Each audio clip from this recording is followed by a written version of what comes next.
Gracias por la presentación. Si podéis poner... perfecto. Tampoco hay tanto misterio para saber cómo utilizar mejor el cerebro. O sea, lo sabemos desde hace mucho tiempo, que estudiando, leyendo, esforzándonos, pues podemos llegar a ser más inteligentes. Pero sí que intentaremos dar algunos tips, ¿no? Empezar dándoles las gracias un día tan soleado y bonito como este, a las 12:30 del mediodía, venir a a escuchar una charla de neurociencia, pues tiene su mérito y me gustaría agradecérselo. La estructura, yo hablaré unos 40, 50 minutos, con la intención no solo de dar consejos prácticos. Yo como divulgador científico me gusta explicar cómo funcionan las cosas, ¿no? Y qué más sorprendente que este órgano que tenemos dentro del cráneo, que tiene 87.000 millones de neuronas conectadas entre sí. El número de conexiones totales que se forman entre las neuronas es superior al de átomos que hay en el universo, porque es una cosa exponencial. Yo creo que el gran misterio de la ciencia, porque es realmente lo más complejo que existe en el universo, el cerebro humano. Entonces, veremos un poco cómo funciona y veremos cómo funciona muy mal.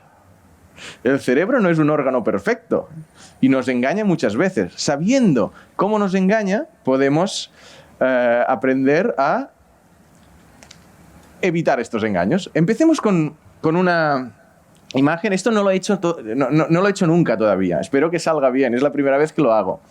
¿Ven esta imagen?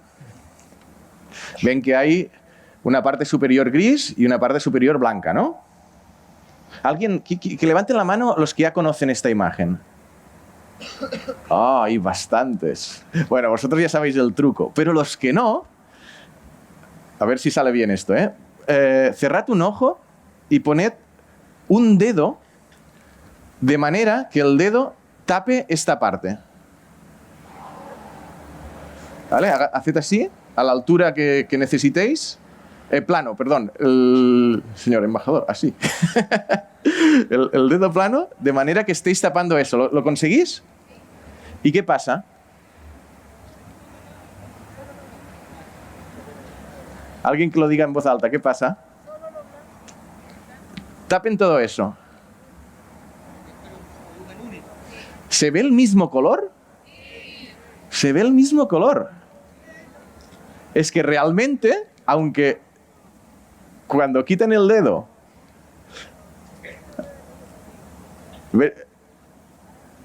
Vale, ya pueden quitarlo, si quieren. O es que no... Que sí, que pueden quitarlo. Que les veo todavía aquí enganchados con el dedo. O sea, este color y este es que en realidad es el mismo. Lo que pasa es que esta parte intermedia nos interfiere en la percepción, ¿vale? Esto, al estar más oscuro, nos hace que esto parezca de otro color, y esto, al estar más claro, parece que esto sea de otro color. Pero este tono es exactamente el mismo que este tono. Pasa que el cerebro lo interpreta diferente, porque la realidad no se... O sea, el cerebro no percibe de manera fiel la realidad. El cerebro la construye. Y la construye muchas veces en función del contexto. Este es uno de los mensajes claves que me gustaría que por lo menos salieran de aquí con esta noción. O sea, cuando nosotros recordamos o percibimos o pensamos algo, nuestro cerebro nunca es del todo objetivo. Siempre está influenciado por otras cosas externas a ese pensamiento o esa percepción concreta. Y yo creo que es un gran ejemplo.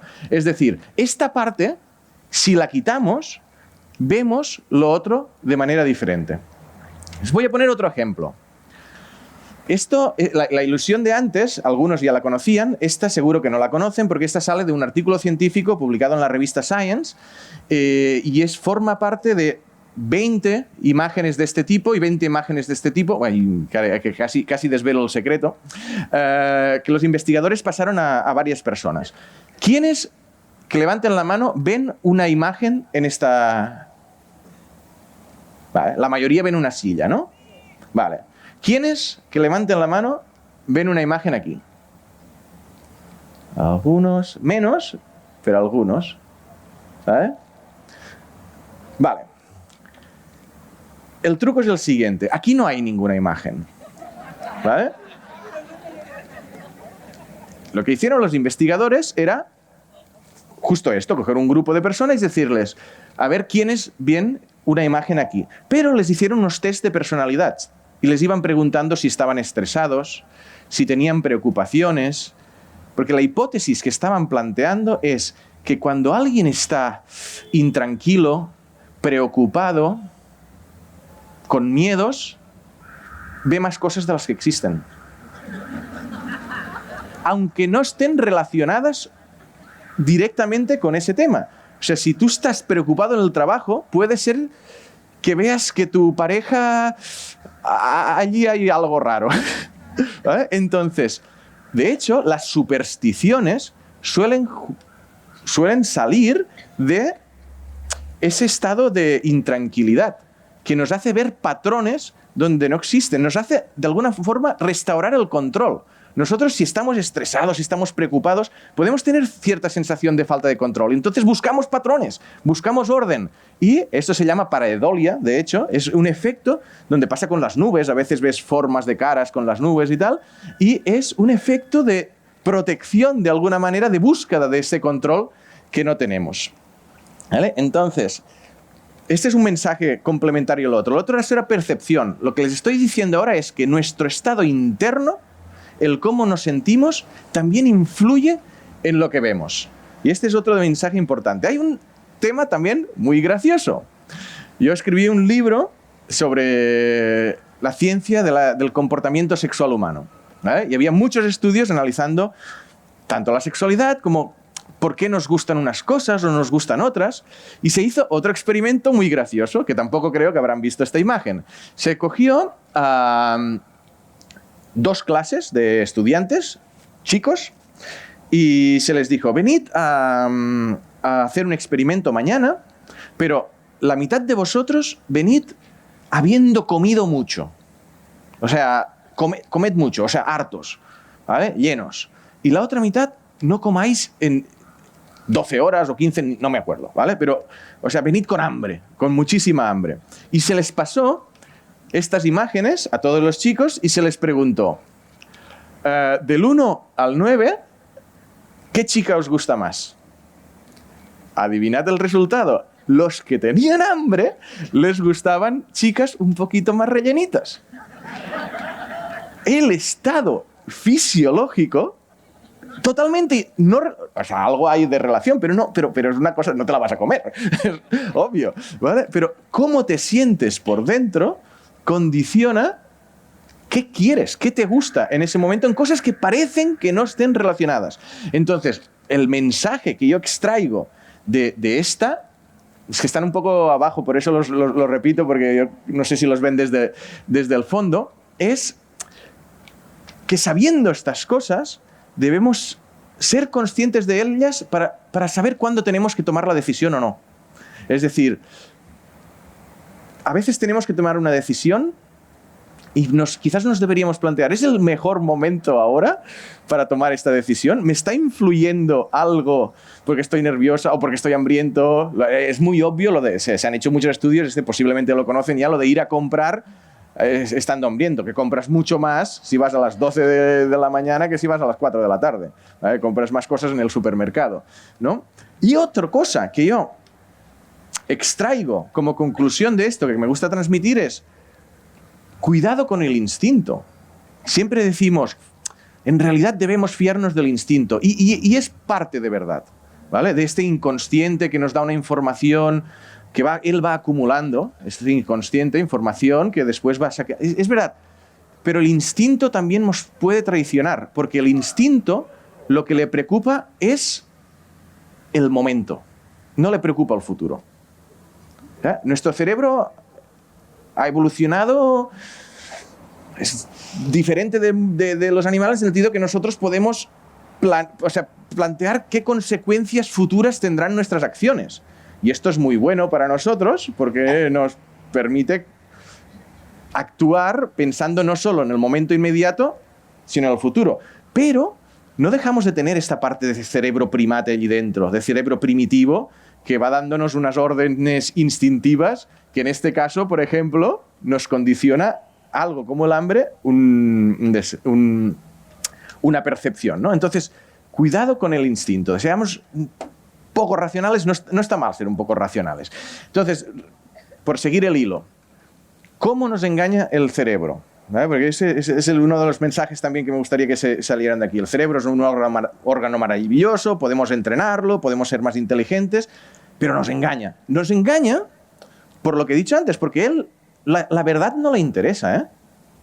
Al cerebro, a los científicos sí, pero al cerebro lo que le importa es sobrevivir.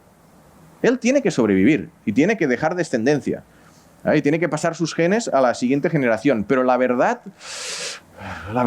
no siempre es una buena consejera. Entonces el cerebro, si para nuestra supervivencia nos debe engañar, lo hace. Y generalmente lo hace de tres formas. Percepción, que es lo que hemos visto. En la memoria tampoco es fiable. Y la cognición, que es el razonamiento. Ahora damos tres ejemplos. Este es un caso de engaño de la percepción muy habitual. Este lo hicimos, yo trabajo en un programa de televisión, en televisión española, El Cazador de Cerebros. Hicimos un experimento, replicamos un experimento en la calle que ya se había hecho en el laboratorio, ¿no? Bueno, en el laboratorio hecho por científicos, me explico.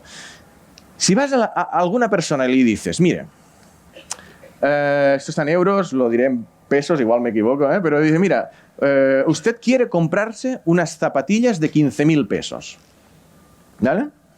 Y va a la tienda a comprárselas y alguien le dice, mira, a una tienda que está a 10 minutos caminando, las mismas zapatillas cuestan 12.000 pesos.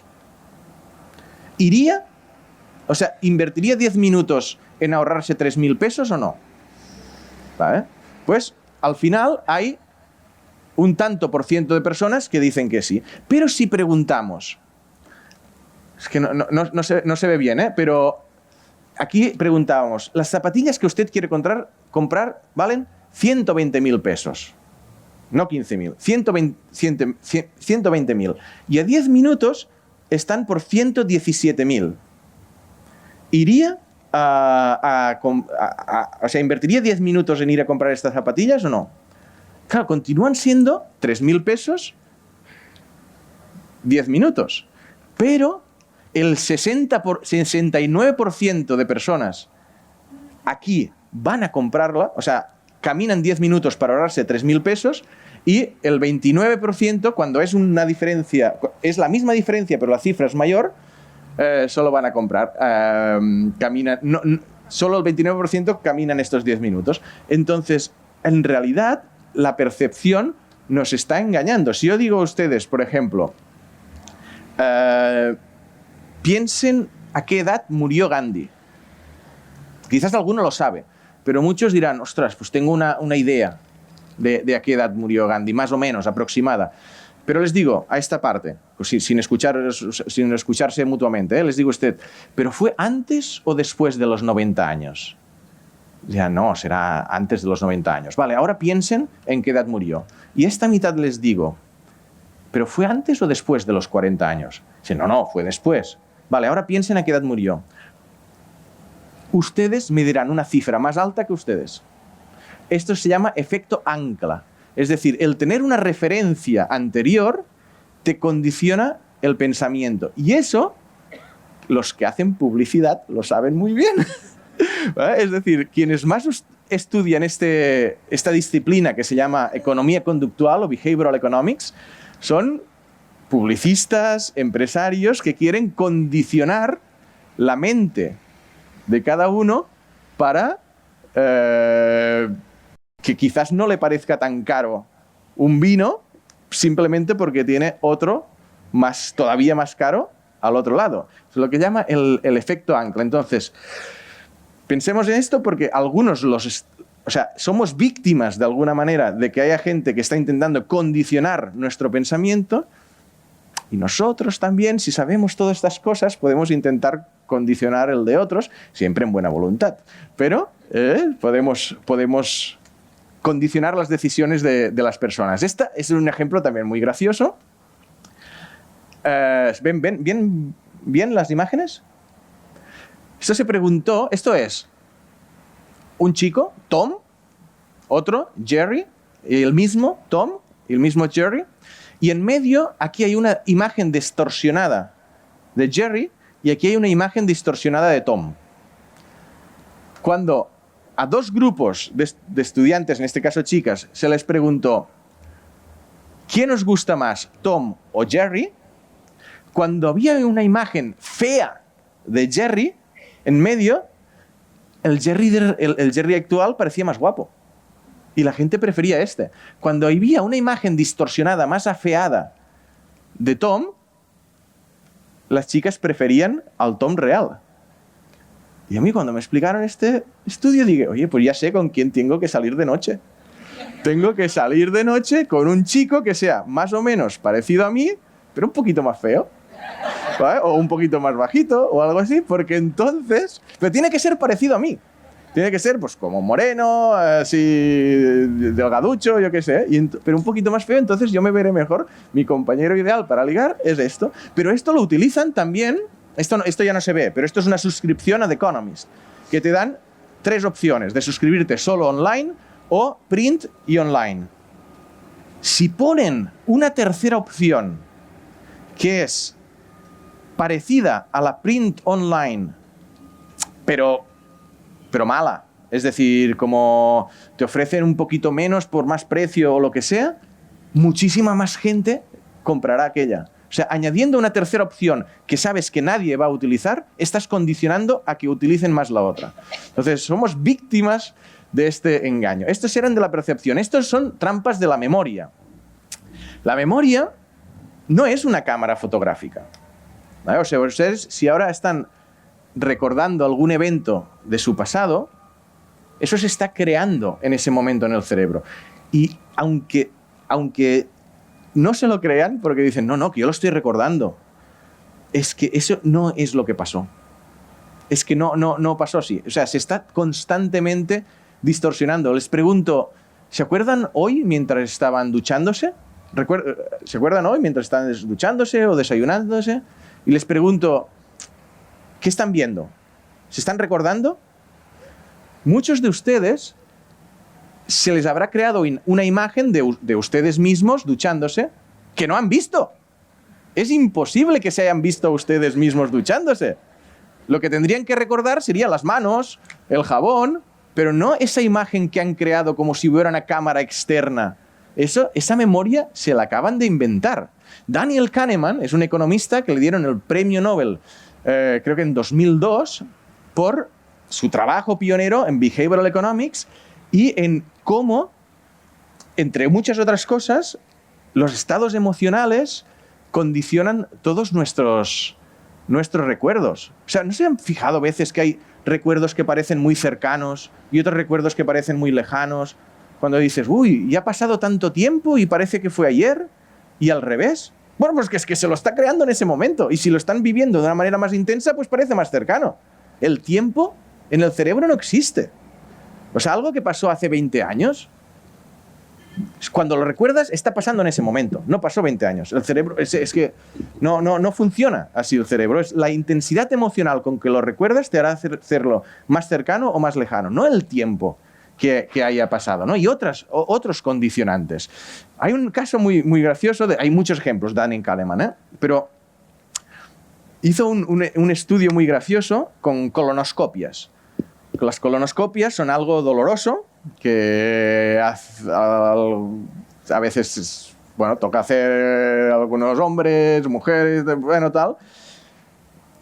Y lo que hizo fue un experimento donde hacía una colonoscopia y le preguntaba a la gente, ¿cuánto dolor has sufrido? De 0 a 100. O sea, pues 60. ¿Vale? Y entonces repetía la misma colonoscopia, pero con una etapa final extra, donde estaba continuando la colonoscopia, pero de una manera que no dolía tanto. Y decía, ¿cuánto dolor total, ¿Cuánto dolor total has sentido? En teoría, la segunda prueba era el mismo dolor, más un extra. Debería ser un poco más. Pues no, era menos. Ellos pensaban que habían sentido menos porque el final de cualquier acto condiciona el recuerdo completo de la actividad. Yo, la enseñanza que saco de eso es cómo organizar las vacaciones. Cuando viajamos, hacemos una cosa muy mal. Nos vamos a Nueva York y todo lo que nos hace más ilusión empezamos a hacerlo al principio. Es casi como pensando que va a llover y tengo que ir al Empire State y tengo que ir a la Estatua de la Libertad y tengo que ir a muchos lados y lo haces todos los primeros días y los otros vas descansando y tal y cual. Mal hecho. Mal hecho. Tenemos que guardar para el final algo que nos haga mucha ilusión. Porque el último día de vacaciones condicionará más nuestro recuerdo entero de las vacaciones que el tercero o el cuarto. ¿Vale? Cuando nosotros recordemos qué tal fueron las vacaciones. Yo ahora estuve en San Pedro de Atacama. Ahora me fui el domingo y estuve 4 días allí. Y el último día subí al telescopio ALMA. Para mí, el recuerdo de estos 4 días en San Pedro de Atacama es más espectacular, es mejor que si ALMA hubiera ido el segundo día. Y si el último, pues ya estuviera allí empezando, no sé, ya más aburrido o lo que sea. Aunque hubieran pasado las mismas cosas, el orden condiciona la manera como recordamos. Y no sé si estoy extendiéndome mucho de tiempo por ir dando ejemplos, pero bueno, no tienen prisa, ¿verdad? Esta es Elizabeth Loftus, es una psicóloga muy famosa que en los años 70 le han dado varios premios. Con su trabajo descubrió que muchos testimonios en juicios eran falsos. Pero no falsos porque la gente engañara, sino porque recordaban mal lo que había pasado. En momentos de tensión, los testigos se equivocaban porque hasta ese momento se pensaba que la memoria era como una cámara fotográfica, que cuando ves a esa persona, sí, es él el que lo hizo. Bueno, es que lo estoy recordando. No, pero es que igual te estás inventando este recuerdo. Y ella demostró que había muchos recuerdos inventados. Incluso desarrolló una técnica para implantar recuerdos. Esto ya es más fuerte, ¿eh? Es decir, se llama... ¿cómo se llama? Se llama... es que tenía un nombre muy, muy bonito. Guided Imagination. Imaginación guiada. Es decir, si a algunos de ustedes viene un psicólogo y les empieza a decir, ¿recuerdas ese día donde eras pequeño, que tenías 5 años, que te perdiste en un centro comercial? No. Sí, hombre, sí, que este era un centro comercial blanco, que no sé qué, y que te recogió una persona mayor. A un 25% de personas se les puede implantar recuerdos falsos. Cuando hizo este tipo de experimentos, era uno de un niño que se perdía en el centro comercial, y había hablado con los padres para asegurarse que esto no había ocurrido, o que en una boda habías tirado una botella encima del vestido de la novia, cosas que no habían ocurrido, pero que por esta guided imagination hacía implanted memories, memorias implantadas. Y esto es, en realidad, lo que hacen algunos astrólogos.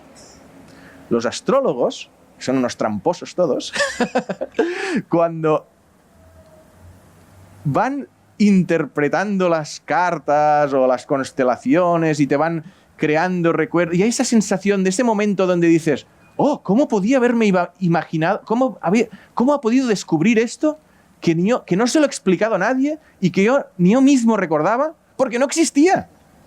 Te acaba de implantar un recuerdo falso. Esa sensación de que ha adivinado algo, no. Con esta Guided Imagination te ha hecho recordar algo por tu sugestión, porque esta gente, este 25%, claro, cuanto más sugestionado estés, todavía más. Pero piensen eso, ¿eh? O sea, a veces cosas de las que recordamos no han pasado. Hay un libro, que no citaré aquí, pero que se llama The 7 Sins of Memories, los 7 pecados de la memoria, que explica las 7 maneras como el cerebro nos puede engañar. Y una es inventándose recuerdos falsos.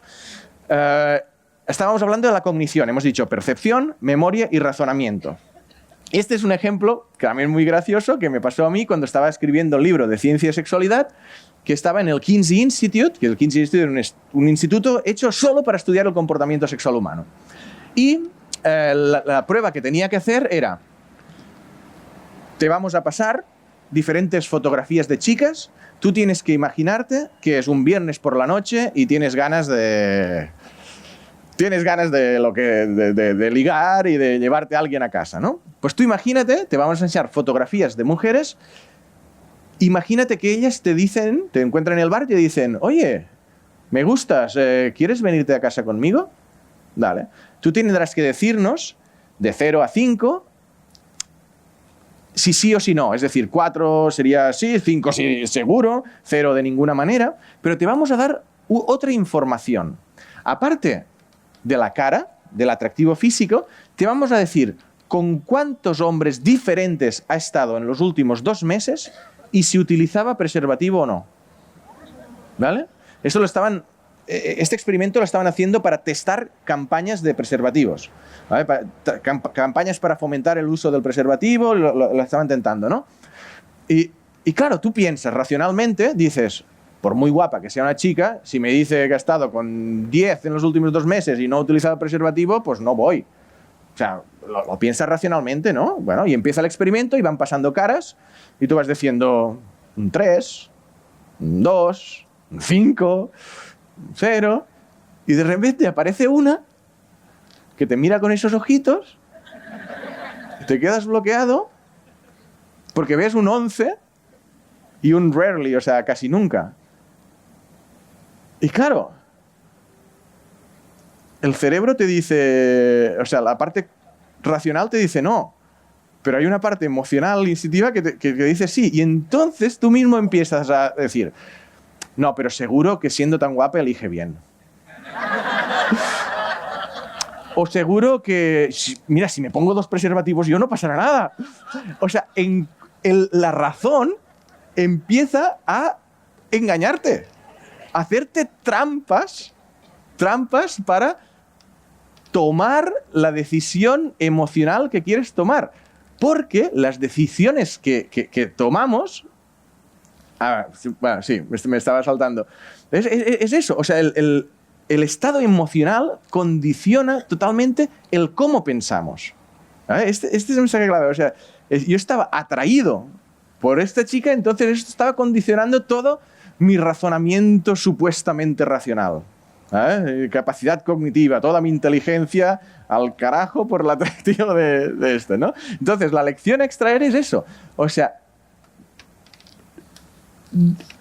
no es que pensemos, tomemos la decisión y después estemos satisfechos o no. No. Es que la decisión es tomada de manera previa, de manera emocional, y después la justificamos racionalmente. Cuando tenemos un cierto dilema, aunque le demos muchas... A veces no, si somos conscientes de esto, no siempre es así. Pero condiciona tanto la emoción que en realidad en muchos aspectos, la emoción es la que marca y después la justificamos racionalmente para quedarnos a gustos. Y aquí hay muchas paradojas en eso. Porque es muy como subconsciente esto, ¿no? Hay un experimento que a mí me gusta mucho que es antiintuitivo, ¿eh? Refleja eso. O sea, los voluntarios. No sé si aquí en Puerto Ideas hay algunos voluntarios. Yo no sé si cobráis o no, ¿vale? Pero el planteamiento clásico de la economía diría que estos voluntarios tienen una motivación X para estar haciendo este trabajo y si tú les pagas un poquito, tendrán una motivación X más este poquito. Lo que se ha visto en algunos experimentos es que si este poquito no es muy relevante, de alguna forma compite y al final se ha visto que los voluntarios que no cobran trabajan más horas que los que cobran.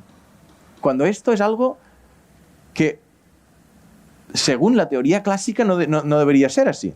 Pero este factor emocional de decir, no, yo estoy trabajando porque quiero, porque me estoy involucrado en el proyecto, por las motivaciones que tú mismo tengas, cuando le añades un valor económico pobre, tu inconsciente está sintiendo que trabajas por esta pequeña cantidad de dinero y eso te está haciendo competir con la sensación global de tal. Y ese bueno, es un experimento que yo creo que es muy revelador, de que los voluntarios que trabajan gratis trabajan más horas que los que no. Luego hay otros, ¿eh?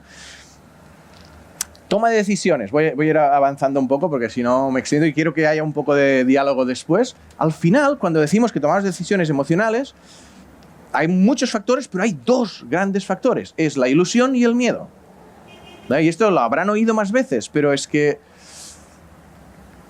es la clave, yo creo, ¿no? Es un mensaje que merece la pena ser repetido. O sea, cuando yo hace poco yo soy de un pueblo en Tortosa y participaba en una sesión donde hablaban de innovación, de cambiar las cosas del pueblo y de ser más emprendedores y tal. Pero claro, yo me doy cuenta que allí había una serie de personas mayores que se vive muy bien en mi pueblo. Dices, el miedo a la pérdida es mayor que la ilusión de la ganancia. Cuando decimos que alguien es conservador, claro, es que en realidad lo entiendo. O sea, yo veo a mis padres allí y dices, ahora, ¿para qué arriesgar a mejorar un poco si el miedo a la pérdida es mayor? Y eso inconscientemente lo sabemos. O sea, está estudiado, la aversión a la pérdida es una emoción, el miedo a la pérdida, el miedo es una emoción más paralizante que la ilusión. Por eso cuando hay un nuevo proyecto, cuando hay un cambio profesional, es decir, dejo un trabajo y empiezo otro, te puede hacer mucha ilusión ese trabajo, pero si sientes miedo a la pérdida, te bloqueará. Entonces, depende de lo que ustedes quieran conseguir en la vida, o depende de lo que los estudiantes quieran hacer con su futuro, o las decisiones de casarse o no casarse, lo que tengan que tomar. La loss aversion, la aversión a la pérdida, es algo que es, yo creo que lo primero a intentar eliminar antes de tomar la decisión, si lo que creen que realmente es mejor para ustedes es hacer el cambio, ¿no? Esto a nivel corporativo, aquí todo esto que estoy explicando se utiliza mucho en lo que llaman neuromarketing y neuroliderazgo. Yo aquí no lo estoy enfocando a tema de empresa, pero sí las empresas muchas veces quieren cambiar las dinámicas de trabajo y quieren fomentar el cambio. El cambio es algo muy difícil de asumir para el cerebro, sobre todo cuando ya está bien, ¿vale? Entonces, hay varias estrategias para fomentar el cambio. De hecho, es lo que llaman el neuromarketing y tal. Esto sería como 3 estructuras básicas del cerebro en lo que estamos hablando. La amígdala es donde se procesa el miedo, el nucleus accumbens es donde está un poco la satisfacción, la emoción positiva, y el prefrontal cortex es donde, en teoría, razonamos, ¿no? Y lo que se ha visto es que estas dos áreas son las áreas del sistema límbico, de la emoción, las que hacen este juego de balanzas que os mostraba antes. Pensemos en estos términos de neuromarketing, que al final un publicista, ¿compro o no compro? Ustedes están en una tienda y ven un jersey que les gusta, ¿lo compro o no lo compro? ¿Qué factores hay allá? O sea, lo que les guste el jersey y el costo que tenga. O sea, lo que les guste es una ganancia y el coste es una pérdida. Las ofertas son una trampa. Porque la oferta lo que le hace pensar es que no comprarlo también es una pérdida, porque está perdiéndolo una oportunidad. ¿Sabes? O sea, usted cuando va a comprar un jersey y le dicen 20.000 pesos, pues está claro, la pérdida son 20.000. Pero si le dicen valía 50.000 y ahora vale 20.000, la pérdida de 20.000 es la misma, pero es que está perdiendo una oportunidad. Y es una trampa psicológica, ¿vale? Es decir, todos son unos... En realidad, a mí no me gusta hablar de esto porque esto está hecho para manipular a las personas. O sea, yo quiero transmitirlo para que estén alertas de todos estos que hacen neuromarketing, que lo que quieren es, al final, que compren. ¿Vale? Entonces, o sea, hay muchas cosas a hablar de esto, pero iré avanzando. Ahora, hemos estado hablando de esto, de cómo nos engaña el cerebro, y ahora quiero pasar un poquito a la segunda parte de la charla a explicar cómo funciona el cerebro. Ahora, esto ya es más divulgativo. Esto quizás ya no saquen de aquí tantos consejos prácticos, reflexivos, pero que salgan con unas nociones de neurociencia básica, a mí yo creo que es bastante interesante, y si les estimula para leer más libros o buscar por internet o cosas, yo creo que es muy chulo. Y a mí la manera como me gusta explicar cómo funciona el cerebro es viendo la historia evolutiva del cerebro, ¿vale? Yo creo que es una aproximación interesante. Esto sería una neurona. Podría ser una primera neurona. ¿Cuándo nace una neurona? Cuando los organismos son un poquito más grandes. Es decir, una bacteria. Primero, las plantas son grandes, pero las plantas no tienen sistema nervioso porque no se mueven. Como no se mueven, no tienen por qué pasar información de los músculos, ¿vale?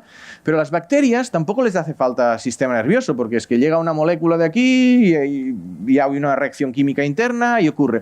Pero cuando un organismo empieza a ser multicelular y empieza a crecer, hay un momento que si llega una molécula de un lado, tiene que pasar algo en el otro. En realidad, la neurona es un cable.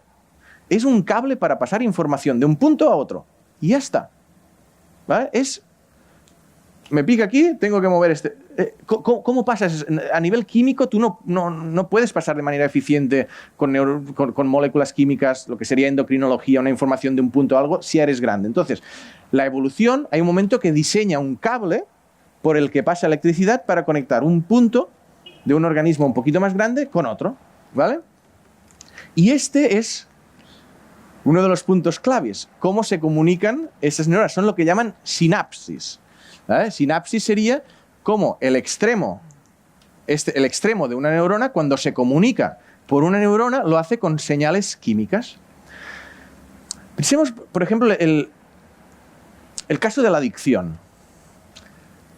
Las drogas, el alcohol, la cocaína, actúan aquí. ¿Vale? Es decir, imaginemos que sean una neurona dopaminergia en el núcleo accumbens, ¿vale? Que lleva una señal eléctrica y envía unos neurotransmisores que contactan con los receptores de la otra neurona y envían una actividad. ¿Vale? Eso es lo que hacen constantemente. Pero, si ponemos, por ejemplo, cocaína, ¿vale? Cocaína es un análogo de estos neurotransmisores y lo que estamos haciendo es, de manera sintética, activar estos neurotransmisores sin que haya la señal de aquí. Por eso no está esta euforia. Lo que ocurre en el proceso de adicción es súper interesante, porque la cocaína está dando, o la heroína, o el alcohol en grandes cantidades, está dando una cantidad de neurotransmisores mucho mayor de la que se daría de manera natural, ¿vale? Entonces, ¿cómo reacciona el cerebro? Creando más receptores. Porque si tú normalmente le das 5 y de repente cada noche le das 20, al final hay más receptores aquí. Y lo que pasa con el tiempo es que los valores normales de neurotransmisores que libera esta neurona ya no te dan la satisfacción. Porque antes eran 4 para 5 receptores y ahora son 4 para 20. Lo único que te empieza a dar satisfacción es la cocaína, porque es la manera de darle 20. Este es el proceso físico de adicción. Cuando alguien está adicto es que tiene más receptores en algunos espacios sinápticos de tal. La sinapsis es, de alguna forma, una parte... Es mágica, ¿no? Porque es electricidad que se transforma en química y que se vuelve a transformar en electricidad. Yo lo encuentro fascinante. Pero si seguimos con la historia evolutiva, primero teníamos la neurona, el cable, y hay un momento que hay algunos organismos que generan redes neuronales. Eso serían unas primeras medusas. Les puedo poner un organismo más simple. Esto es vídeo, a ver si va o no. Ahí no va el vídeo.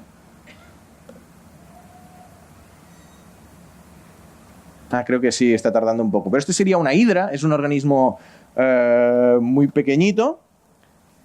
Pues no. Bueno, da igual, se mueve y se ve todo esto, son como cuerpos neuronales y se ve cómo se van activando con el tiempo. Esto me lo dieron en la Columbia University y era algo que tiene su gracia. Pero es decir, no hay cerebro. Estos organismos no tienen cerebro todavía. Tienen simplemente unas redes neuronales que empiezan a codificar una información un poco más compleja. El siguiente paso evolutivo es la bilateralidad. Estos gusanos la telmintos o las planarias que se llaman de manera más común, todos venimos de esto. Esto ya empieza a tener una estructura. El de antes era toda una red, o sea, un organismo así más abstracto, y esto ya empieza a tener un principio y un final. Y hay como una especie empieza a formar evolutivamente lo que sería con el tiempo la columna vertebral, ¿vale? Es decir, un hilo y un principio y un final y unos laterales, ¿vale? Esto sería evolutivamente, pero no hay cerebro todavía, ¿vale? Empieza a haber, cuando salen los ojos, empieza a haber unas neuronas que ya no se especializan solo en movimiento, sino también en recepción de señales químicas, o en este caso fotoeléctricas, ¿vale? Este sería un poquito más sofisticado, un gusano que se conoce muy bien en ciencia porque se llama C. elegans. Este gusano tiene 302 neuronas y están mapeadas. Es un gusano que se ha estudiado muchísimo en ciencia y tiene 302 neuronas. Y se ve, ya se empieza a ver, que aquí hay como unos... Aquí le pone brain, pero no es brain todavía. Son como unos grupos de neuronales que están separados, cada uno por un lado. Unos codifican la recepción de una señal química, otros codifican la recepción de unos fotorreceptores. Entonces se empiezan a ver neuronas especializadas, ¿vale? Cuando han visto a nivel evolutivo, esto va creciendo, ¿vale? O sea, esto sería de un arácnido, esto sería de un pez, pero cuando dicen que, eso lo habrán oído muchas veces, que hay partes del cerebro que codifican una información y otras otra, es que se crearon en diferentes momentos, ¿vale? Es decir, los grupos de neuronas que codifican la información auditiva se crearon en un grupo, en un momento de la evolución donde hubo unos seres que eran capaces de reconocer esto, y luego otros del olfato, otros de tal, y luego se juntaron todos en el cráneo, ¿vale? Pero el cerebro se formó poquito a poquito a nivel evolutivo, cada función de manera diferente. De hecho, los peces, el bulbo, aquí se ve mejor, el bulbo olfatorio de los peces, esta parte del cerebro no está en el cráneo, está delante. Los peces tienen las neuronas que codifican el olfato, las tienen cerca de la nariz, no en el cerebro. ¿Vale? A lo que pasa es que hay un momento en los mamíferos que es más práctico juntarlo todo para que se comunique mejor y para que esté encerrado en un cráneo protegido, ¿vale? Pero, de alguna forma, esto es como se ha ido formando el cerebro. Yo me esfuerzo en explicar ciencia, pero veo que apaga un poco tanto eso, ¿no? Pero una pregunta, ¿cuánto creen que pesa un cerebro de un cocodrilo, por ejemplo? 10 gramos. El cerebro de un cocodrilo pesa 10 gramos. Es súper primitivo. O sea, nuestro cerebro realmente... Aquí está todo, lo del fish, frog, bird. Es algo súper complejo. El de los mamíferos es más complejo del cocodrilo, el de los primates todavía más, pero realmente la parte primitiva del cerebro que tenemos también de cocodrilo está hecho para recibir una información y sacar una respuesta. No está hecho para pensar, es acción-respuesta, ¿no? Nosotros tenemos toda esta corteza prefrontal que nos hace, entre otras cosas, lo que he dicho antes, evaluar el futuro y tal. Vale, ¿cómo la ciencia ha ido estudiando todo esto? Primero la filosofía. La filosofía ha estudiado la mente humana desde hace muchos siglos y sabe perfectamente de la importancia de las emociones y de la razón. Muchos filósofos ya lo han dicho. Lo que pasa es que la ciencia llega a un momento que permite ver un poquito lo que pasa por dentro. Ya no solo analizar nuestro comportamiento, sino ver lo que pasa en el cerebro. Los primeros que empezaron a hacer cosas así fueron las disecciones. Esta es mi mano, en una disección que hice en el MIT de un cerebro de oveja, donde, claro, si empiezas a cortar trozos de cerebros ya fallecidos, ves que tienen todas estas estructuras y empiezas a hipotizar sobre cómo puede ver que este cerebro es una combinación de capas evolutivas, ¿no? Luego ha habido una manera de estudiar los cerebros que son con las lesiones. O sea, Paul Broca es un científico que conoció a un hombre que un día perdió el habla. O sea, no podía, de repente tuvo un accidente y no podía hablar. Cuando murió este hombre, analizó el cerebro y vio que el cerebro tenía una lesión en una parte concreta, que se llamó después el área de Broca, el área del lenguaje. Y él asumió que esta función era la encargada del lenguaje. Y es aquí donde ya se empieza sobre todo a ver esto, qué zonas del cerebro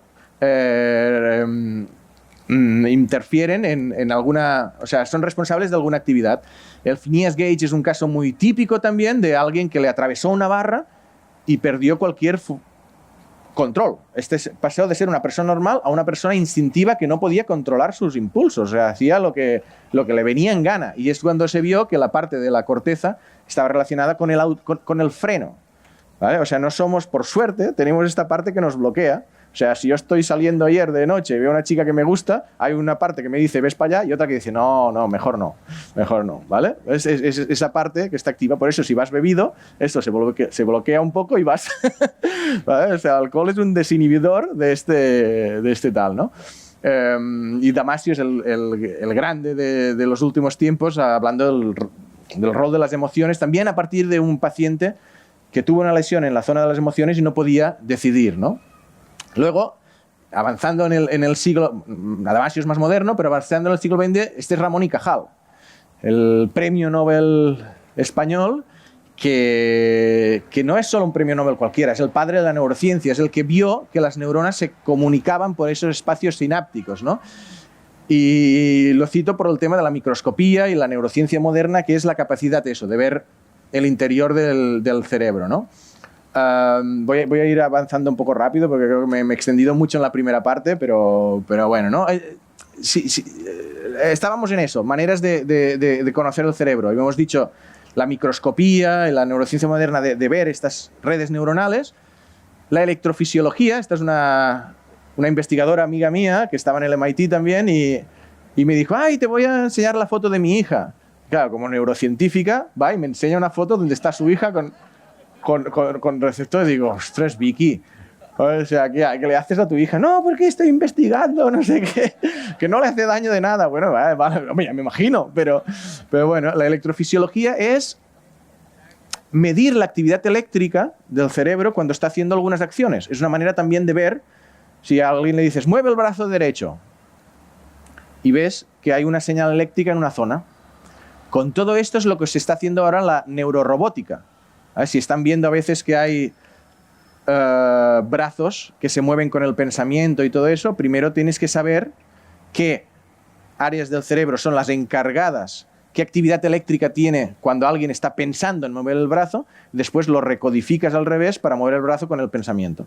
Eso está dando avances muy notables, ¿no? Y todavía hay algunos límites porque el cerebro cambia cada día, o sea, cuando consigues que lo haga al día siguiente ya no, pero tal. Y entonces la gran revolución de la neuroimagen, ¿no? Los escáneres cerebrales, yo he participado en un par de experimentos donde te piden acciones y miden y ven qué área del cerebro está activa cuando estás haciendo una acción. Esto es lo que ha creado este término de neuroeconomía que al final hace lo mismo que decíamos antes de las emociones, pero midiendo. Es decir, si les pongo en el escáner, les digo y les pregunto una de las cuestiones que les hacía antes, puedo ver si se activa más el área del miedo o si se activa más el área del impulso o si se activa más el área del prefrontal córtex. Es decir, ponen Coca-Cola y Pepsi, es el ejemplo clásico, y ustedes, cuando les preguntan una cosa, se puede ver si están utilizando más la emoción o más la razón,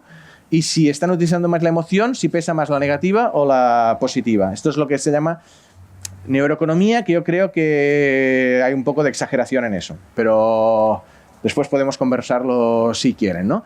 Y técnicas ya muy novedosas, que este soy yo cuando me están aquí, sí que estimulando directamente una parte del cerebro. En este caso era muy sencillo. Me estimulaban la parte de movimiento del brazo izquierdo y el brazo izquierdo hacía... ¿Y what? ¿Qué pasa? O sea, tú no notas nada. Hay un momento que hacen clic y el brazo se mueve. Y dices, ostras. Claro, porque están activando la parte del cerebro responsable del movimiento del brazo. Bueno, esto está teniendo muchas implicaciones, por ejemplo, en depresión.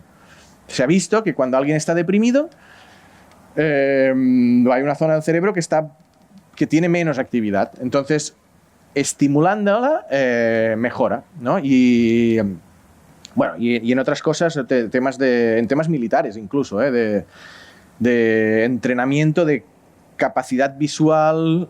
La capacidad visual aumenta si para francotiradores y para pilotos de avión si estás estimulando el córtex visual. O sea, esto ya empieza a ser el tema del neuroenhancement, de la neuromejora, ¿no? Luego hay otras técnicas que no voy a describir porque es muy largo, pero es optogenética, conectómica, que son cosas muy punteras que están pasando en el mundo de la neurociencia, junto con el proyecto BRAIN, que es el proyecto en Estados Unidos que no lidera Rafa Yuste, pero sí es uno de los creadores, del ideólogo detrás del proyecto BRAIN, con 10 años de visión, que pretende mapear todas las conexiones neuronales a la escala del cerebro y ver cómo pasa la actividad por ellas. ¿Vale? Es decir, no hacer solo fotografías del cerebro, sino hacer vídeos. ¿Vale? Y esto promete entender a enfermedades como el autismo. El autismo, por ejemplo, no se sabe y se intuye que es un tema de actividad por redes neuronales, pero no tenemos todavía una máquina para medir actividad de redes neuronales. Es como a los astrofísicos que antes suponían que había ondas gravitacionales, pero no tenían manera de medirlas todavía. Pues bueno, cuando crean máquinas que son capaces de medir unas cosas, pues las pueden ver. Los neurocientíficos todavía no tienen la manera de ver esas actividades por redes neuronales, ¿no? Y es lo que el proyecto BRAIN está intentando comprender. Y yo, uno de los mensajes que también me gustaría que sacáramos de esta charla, porque yo siempre le doy un gran valor a la ciencia, ¿vale? Pero piensen, por ejemplo, en el Alzheimer. El Alzheimer es un problema, no sé si algunos de ustedes están sufriendo con algún familiar que tenga Alzheimer o lo que sea, pero es un problema que además cada vez va a ser mayor porque envejecemos más y tal. ¿Cómo podemos llegar un día a que eliminemos el Alzheimer? ¿Con más doctores? ¿Con más médicos? ¿Con más hospitales? No. La única manera de curar el Alzheimer es con más ciencia. Con más doctores no lo conseguiremos. La única manera de curar el Alzheimer o el cáncer es comprender qué son y reparar esas neuronas dañadas. Pero para eso tenemos que comprender. La ciencia es la única que nos puede resolver el Alzheimer o el cáncer, incluso temas globales como el cambio climático. ¿Vale? Es decir, la ciencia está detrás de la solución de los grandes problemas globales que están afectando a la humanidad. Ese es un mensaje que me gustaría que quedara. O sea, el Alzheimer no lo curaremos con más hospitales, lo curaremos con más inversión en ciencia. ¿Vale? Voy a saltarme también algunas cosas así espectaculares por el tema del tiempo, pero es un poco el concepto de que la neurociencia está pasando a neurotecnología. La ciencia es conocimiento, la tecnología es aplicación de este conocimiento. Y ya estamos empezando a no solo a conocer el cerebro, sino, como veíamos antes de la TMS, a intervenir en él. Este es en la Berkeley University, le tiré la foto hace un par de años. Está trabajando en una cosa que se llama Neural Dust, que es poner pequeños sensores dentro del cerebro. Eso ya esto no es conocido todavía porque estamos en fase de investigación, pero eso serían pequeños sensores que van recibiendo información del cerebro, incluso activando. Él, por ejemplo, con escarabajos, tiene escarabajos donde les pone unos pequeños chips y con un joystick puede dirigir el vuelo de los escarabajos. O sea, él puede decir, ahora le activo la señal de ir a la derecha. Y el escarabajo ves que se va hacia la derecha. Ahora le activo, y escarabajos vivos, ¿eh? Y ahora lo paro y el escarabajo, ¡pum! O sea, tiene vídeos de cómo puede manipular, en este caso, el movimiento y tal, ¿no? Antes hablábamos de implantar recuerdos. Carmen Inda, que trabajaba en New York University, cuando yo la conocí, y me alquiló su piso en Williamsburg, un verano que estaba en Nueva York, y digo, ¿y tú qué haces? No, yo soy neurocientífica. ¡Oh, qué interesante! ¿Y qué haces? Borro recuerdos, en ratas, ¿eh? Pero borro recuerdos. ¡Ostras! ¿Cómo se puede borrar recuerdos?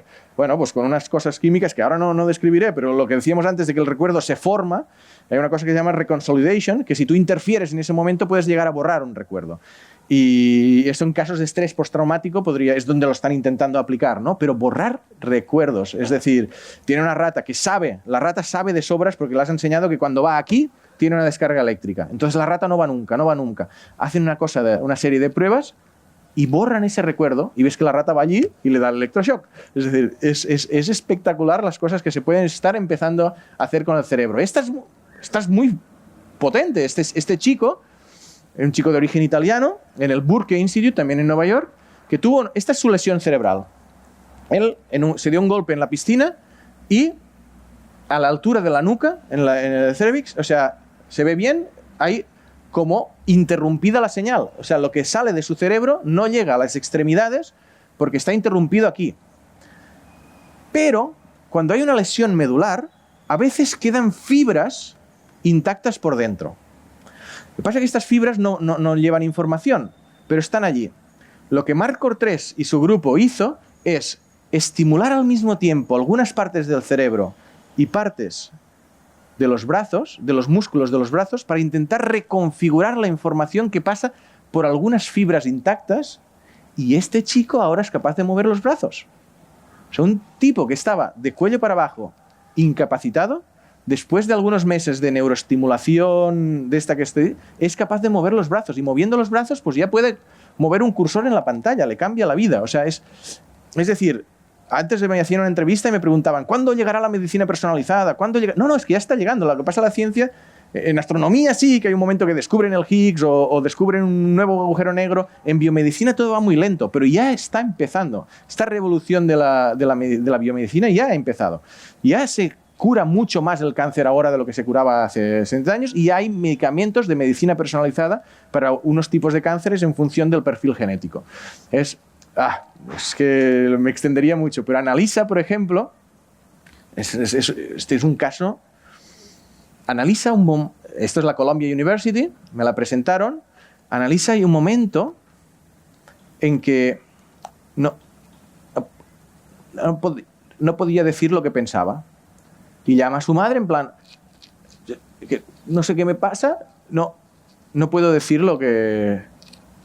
Pero claro, bueno, descansa, vete a dormir, descansa. Al día siguiente continuaba así, pero además de eso, estaba como enfadada, como nerviosa. Su madre preocupada, pensando, oye, su madre de origen de Guatemala, viviendo en Washington vivía, pero se fue a verla, llevaron al médico, pensaban que si se había tomado drogas, y empezaba a estar como enfadada, tenía como pequeños desmayos, no podía hablar, gritaba, se estaba como volviendo loca. Le hacían escáneres, veían su cerebro y no pasaba nada. Le hacían test de drogas y no sabían qué hacer, pero es que iba a peor. O sea, la tuvieron que internar y estaba agrediendo a las enfermeras, insultando a sus padres, hacía movimientos, sacando la lengua, se masturbaba en el hospital como una loca. Era una niña del exorcista. Era la descripción clara de la niña del exorcista. Y no sabían qué le estaba pasando, le tuvieron que inducir el coma.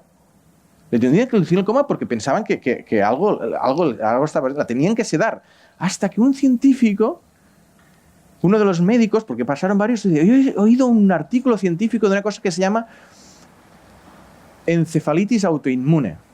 Encefalitis autoinmune es una cosa muy rara que pasa algunas veces y que de hecho se ha creído que el mito de la niña del exorcista, estos ataques de histeria que había en algunas jóvenes venían de esto. O sea, que hay una parte histórica, es que hay pequeñas células en los ovarios que forman unos quistes donde a veces salen diferentes tipos de órganos.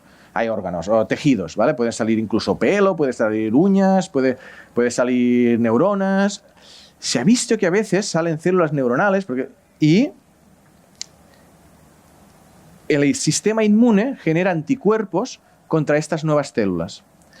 Si estos anticuerpos llegan al cerebro, pueden atacar lo que llaman receptores NMDA, que son unos receptores que están relacionados con esta encefalitis, con este ataque que estaba sufriendo Anna-Lisa. Cuando vieron esto, miraron si tenía estos pequeños quistes ováricos, los tenía, era un caso claro, y lo único que hicieron era inmunosupresión. A Anna-Lisa le bajaron el sistema inmune y volvió, esta es ya un año después, volvió a ser una persona normal, pero lo que me sorprende a mí es un anticuerpo ataca un receptor del cerebro llamado NMDA y te transforma todo. Transforma toda tu personalidad, una molécula. Es alucinante. Y un caso que también está relacionado, a mí me gusta mucho, hay una zona del cerebro que se llama Right Temporal Junction, que está relacionada un poco con la empatía y con cómo tomamos ciertas decisiones morales. De hecho, se desarrolla en la infancia, entre los 3 y los 4 años, es cuando los niños desarrollan lo que llaman teoría de la mente. ¿no? Y se localiza aquí a nivel cerebral. Y hay un experimento muy rápido que quería enseñarles, que levanten la mano para ser interactivos. O sea, imagínense que ustedes son esta persona, ¿vale? Y ve que un tren se acerca y el conductor está dormido. Y hay 5 personas atadas en la vía, que va a atropellar a 5 personas. Pero ustedes tienen la oportunidad de activar una palanca, desviar el tren y que solo atropelle a una. ¿Cuáles de ustedes activarían la palanca? Y salvarían a 5 personas y sacrificarían a uno.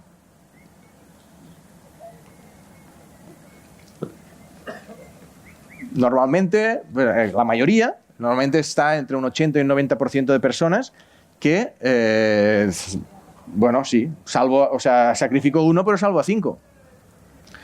Esta situación, lo mismo, ve que el conductor está dormido, que va a atropellar a 5 personas, y hay un sujeto obeso que si lo empuja y lo tira a la vía, él morirá, pero salvará a los otros 5. ¿Cuántos empujarían? Menos. Algunos continuarían empujando, pero menos. Y a nivel práctico, esto es una decisión moral al final, porque la parte racional es la misma. Salvo a 5 y sacrifico a 1. ¿Vale? Pero siempre hay, cuando están estos dilemas morales que llaman, siempre hay unos porcentajes de gente. Lo fuerte es que cuando hacen este mismo experimento desactivando esta señal del cerebro, la gente toma decisiones diferentes. La gente empuja al hombre más fácilmente, pero no sienten tanta empatía. Te están desactivando, te están convirtiendo en un psicópata. Los psicópatas, cuando hacen estos test, no tienen ninguna duda, empujo. Porque son tíos pragmáticos que dicen, salvo a 5, sacrifico 1, pues le empujo. Hay un caso todavía más salvaje, que es, imagínense ser un doctor con una persona que está, está enfermo, hay posibilidades de que se salve, pero está un poco enfermo y tal, y resulta que en la planta de arriba hay 5 personas que necesitan urgente un trasplante de órgano. Uno de un riñón, uno de pulmón, uno de tal. Dice, ostras, ¿qué hago? ¿Sacrifico este que está enfermo, le quito los órganos y salvo los otros 5?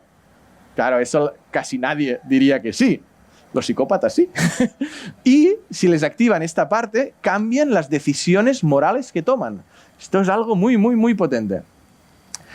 Esto sí que me lo voy a saltar, pero yo ahora estoy muy metido en temas de inteligencia artificial, de Big Data, Data Science, Internet of Things y esta revolución que llaman Revolución 4.0.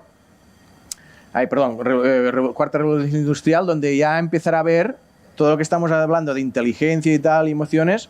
O sea, ya hay máquinas, ¿no?, que no son solo inteligentes, sino que toman decisiones incluso morales. Cuando tengamos coches autónomos, el coche autónomo habrá un momento que también tendrá que decidir si de repente se cruzan 2 o 3 personas. Uy, ¿qué hago? ¿Las atropello? ¿O me tiro contra la pared aunque ponga a riesgo la vida del conductor? Y eso lo decidirá una máquina, ¿eh? El programador puede dar algunas instrucciones, pero al final no puede programar todas las situaciones posibles. Estamos creando moralidad artificial. Esto me lo salto. Será una célula madre. Y esto también. Y ya muy breve, la última parte de la charla antes del comentario, el tema de mejorar el cerebro. La verdad es que lo dejé para el final porque cuando estaba preparando la charla, yo esto lo he hablado muchas veces, y me di cuenta que es que tampoco tenía tantas cosas nuevas a explicarles de eso.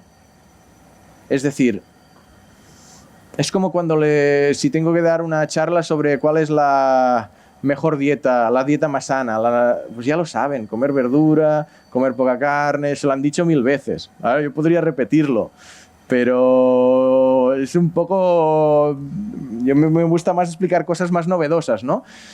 Lo que sí que les puedo intentar convencer de eso es que este paradigma anterior de que el cerebro no generaba nuevas neuronas y que estaba ya fijo, esto ya ha caído en la neurociencia, ¿vale? Hay una cosa que se llama plasticidad cerebral, que claramente el cerebro va cambiando constantemente de estructura, y hay una cosa que se llama neurogénesis, es crear nuevas neuronas. Entonces, esto lo que abre la puerta es a la neuromejora. Es decir, si el cerebro no es algo ya configurado, en función de lo que hagamos, podemos realmente mejorar una capacidad u otra. Y esto es lo que llaman el brain training o brain enhancement o brain fitness, que es el paralelismo entre el gimnasio. Es decir, si va al gimnasio y mejora los músculos, con el cerebro algo parecido se puede hacer. Es decir, si haces unos ejercicios concretos para mejorar la capacidad concreta que quieras incrementar, eso funciona.